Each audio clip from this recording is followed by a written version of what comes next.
This 17 News at Noon podcast is brought to you by Clinica Sierra Vista. Welcome back to the 17 News at Noon podcast, where we share your news on your schedule. Well, good day. I'm Elena Rusk, and there is an update against the case against Jacqueline and Trezell West, who entered not guilty pleas in court last week to the 5 criminal charges filed against them for the disappearance and presumed death of their 2 young adoptive sons, Arvin and Orson West.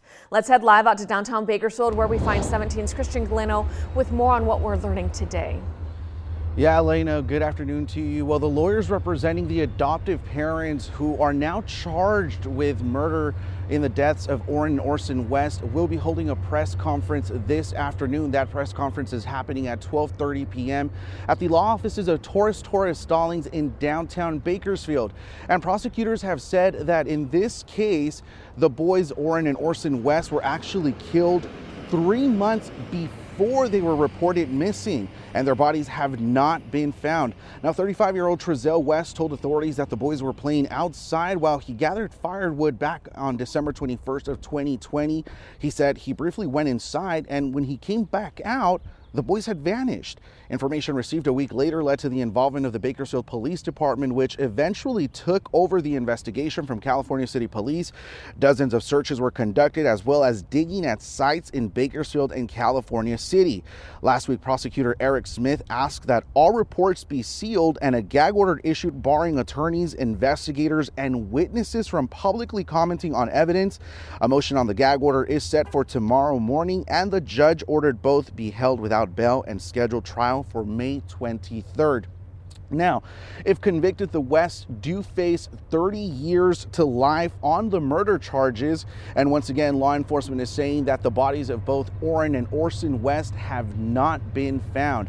We are going to be live streaming that press conference at 12:30 on our website, kget.com. For now, reporting live in downtown Bakersfield, Christian Galeno, 17 News. All right, thank you, Christian. And in your 17 Court Watch, a hearing this morning to assign a courtroom for what's become known as the Bakersfield 3 case was moved to Wednesday, and a judge ordered 10 witnesses to return. The witnesses have been subpoenaed to testify at the trial of Matthew Queen, who, along with missing ex-girlfriend Bailey Despot, is alleged to have tortured and killed Micah Holzenbake in 2018. One witness not present this morning shared the same last name as Queen. The judge is holding a bench warrant until Wednesday to see if that person shows up. Queen is also charged with multiple firearm, kidnapping, and threat offenses stemming from other incidents. Prosecutors say he and Holzenbake assembled illegal AR-15 style rifles. The garage of Matthew Tyler Vandecastile is believed to have been the site of the torture and killing. Vandecastile took a plea deal and has agreed to testify at Queen's trial. Holzenbake and Despot, along with James Kolstad, became known as the Bakersfield 3, acquaintances who were killed or went missing within 2 months of each other in 2018. And what was a deadly weekend on Kern County's roads? Let's start with a crash that killed a woman early this morning. California Highway Patrol says officers were called just after 3 a.m. for a woman riding a bicycle on the right lane of White Lane at Union Avenue when she was struck by an unknown vehicle. Investigators say the vehicle fled in an unknown direction. Anyone with information on this is asked to call the CHP. And the CHP is also investigating another deadly crash this morning on eastbound Highway 178 at Elizabeth Norris Road in Lake Isabella. About 3:40 this morning, officers say a 63-year-old was driving a 2002 Ford when he swerved, turned abruptly, and lost control. Investigators say the Ford rolled off the shoulder and down an embankment, and the driver was ejected. Officers say he was not wearing his seatbelt and died at the scene. A 54-year-old passenger was taken to KMC with moderate injuries. Officers say alcohol and drugs are not believed to be a factor in this crash. And the CHP says at least one pedestrian died after a crash south of Bakersfield early yesterday morning. Officers were called to Highway 166 on the off-ramp from the I-5 north at about 2:30. When they arrived, they found a person lying in the road after being hit by a Kia Optima. The pedestrian was pronounced dead at the scene. It's unclear whether alcohol, drugs, or speeding factored into this crash. And a man is dead after a crash yesterday in California City. CHP officers were called to Highway 14 south of Cal City Boulevard about 2:15 a.m. When they arrived, they found 46-year-old Marquis Adrian Evans was driving when his car slammed into another vehicle. Evans was pronounced dead at the scene. It's unclear what led up to this crash. And now to your 17 homicide tracker. Police say 2 people are under arrest after a deadly shooting Friday night in Ridgecrest. Ridgecrest police officers were called to South Porter Street near West Franklin Avenue for a report of a fight that led to a shooting. When they arrived, they found one person with gunshot wounds in the road, and that person was pronounced dead at the scene. Officers say a car sped away from the scene, leading police on a chase. The driver and another person at the scene were arrested. They have been identified as 32-year-old Brian Corkendall and 28-year-old Edwin Moore.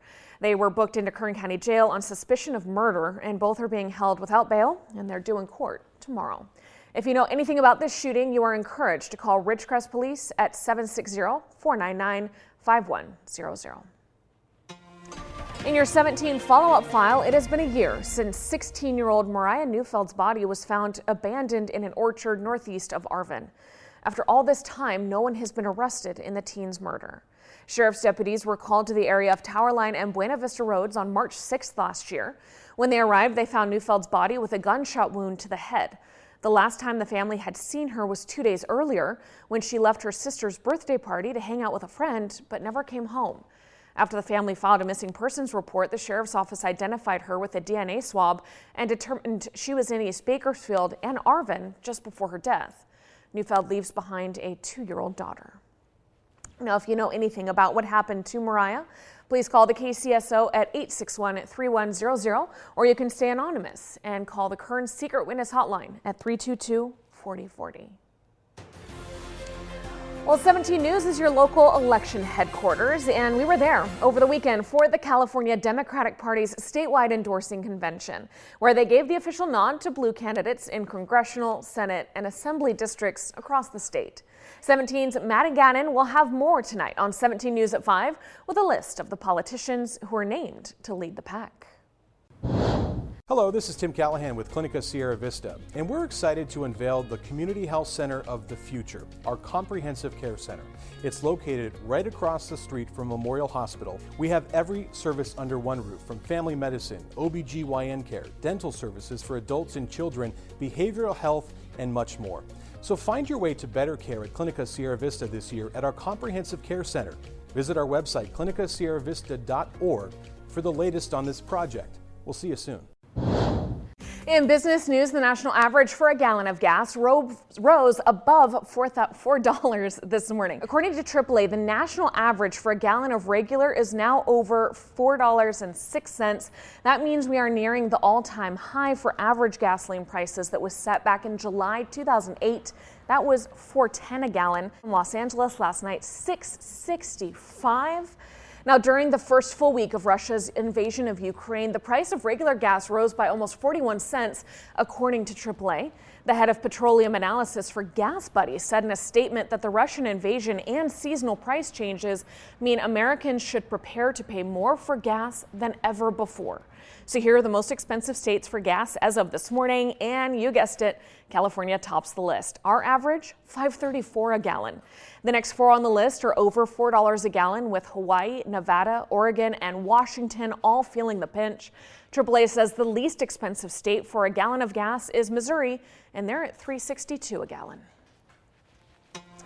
And now to some news around the world. That Russian invasion continues to drive Ukrainians to Central Europe in staggering numbers. The United Nations Refugee Agency said today at least 1.7 million Ukrainians have fled to escape this fighting. Polish authorities confirmed they have more than 1 million Ukrainian refugees already arriving there, with thousands more appearing every day. You can see here platforms for departing trains were packed Monday with refugees holding their luggage and their pets, others trying to catch buses or just find shelter. Volunteers distributed hot food and sandwiches, while children's toys and books were also handed out.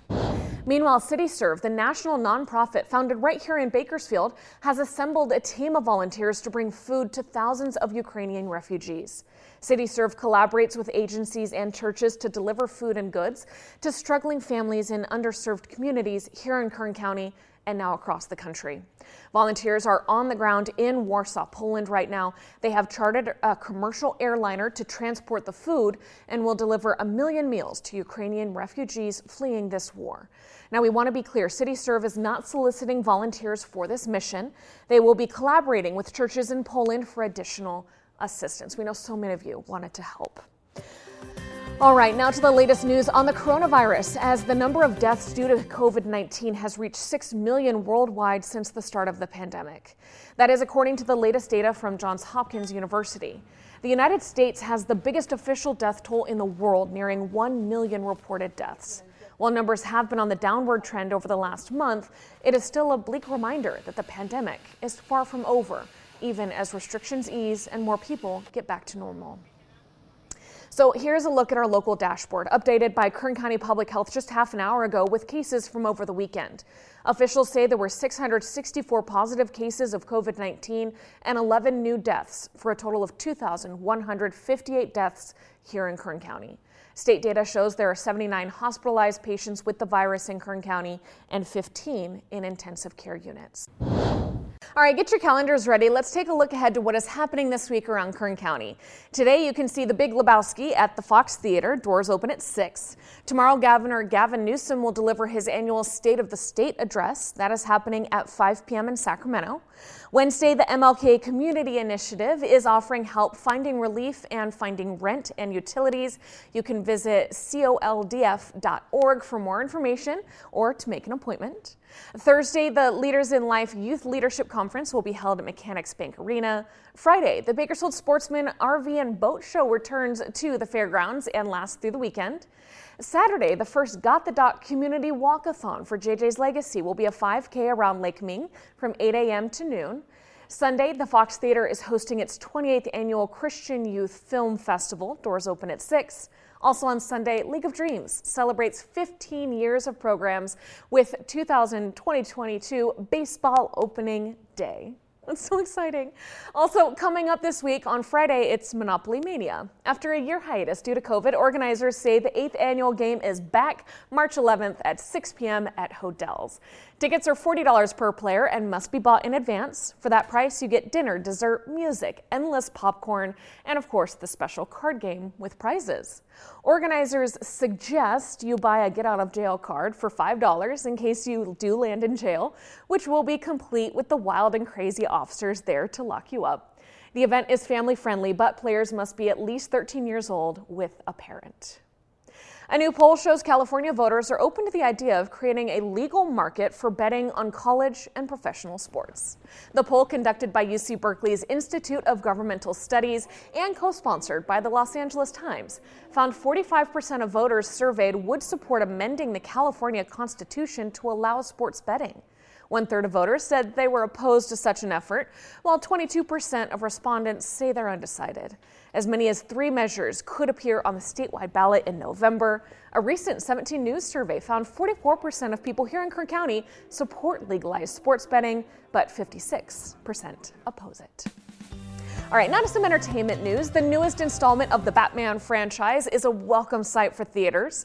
The film, just titled The Batman, stars Robert Pattinson and has brought in just under $130 million in ticket sales so far during its opening weekend. And of course, that number expected to go up. The nearly 3-hour film has also grossed almost $250 million at the global box office. Now, this is the 9th Batman movie, 10th if you count the Justice League installment. And analysts say the opening weekend sales are a good sign that theaters will rebound post-pandemic as more of us return to the movies.